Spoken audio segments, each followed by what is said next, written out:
Kimisi cehennem çukurunda feryat figan edip kıvranır. Kimisi amelsizliğin sarhoşluğuyla yere yıkılıp uzanır.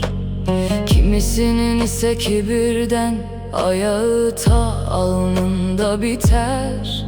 Mahşer yerine başının üzerinde yürüyüp gelse gerektir. Dövünerek ağlayanların başı utançtan burnunun üzerine düşer. O gün günahkarın dili uzar, sarkıp da karnına kadar erişir. 10 kat kızgın ve ateşten bir döşek serilir günahkarın yerine. Kendi kötü ameline ve ipine dolaşıp kalsa gerektir. Mümin olan kurtuluş fermanını bulur, kafir ise kahrından iç çeker.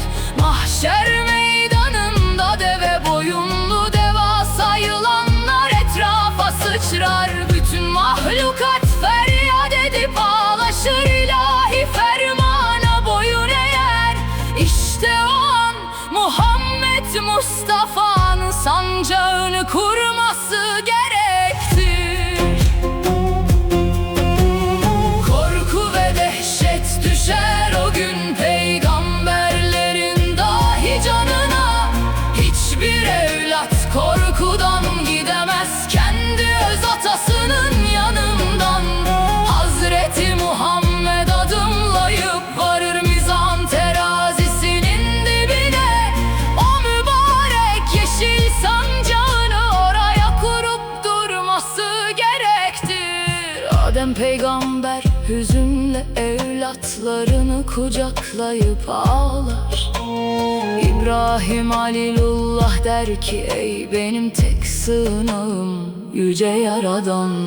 Musa ve İsa feryat eder ey her şeye gücü yeten cebbar olan Allah'ım. Her peygamber o gün sadece kendi canını dileyip alsa gerektir. Nice peygamberlerin duası makbul iken o gün dilleri bağlanır. Korkudan ne sağını tanır o kul ne solunun farkına varır. Yalnızca alemlerin rahmeti Muhammed Resul başını açıp ağlar. Vay ümmetim medet ümmetim diyerek yalvarıp dursa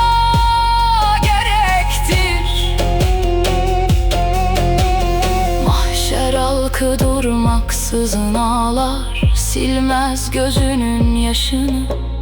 En yakın dostlar bile dönüp sormaz kavmini, kardeşini. Meydanda dehşetle kurulan o büyük mizan terazisinin başını İsrafil melek titreyerek tutup dursa gerektir. Korku ve dehşet düşer o gün peygamberlerin dahi canına. Hiçbir evlat korkudan gidemez kendi öz atasının yanından. Hazreti Muhammed adımlayıp varır mizan terazisinin dibine. O mübarek yeşil sancağını oraya kurup durması gerektir.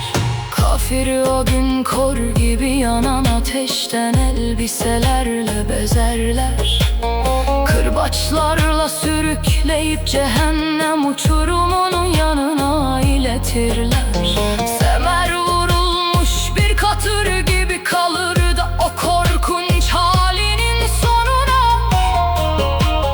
Deve boyunlu zehirli örümcekler sokup azap etse gerektir. Medet diye feryat eder ama yetişmez hiç kimse imdadına.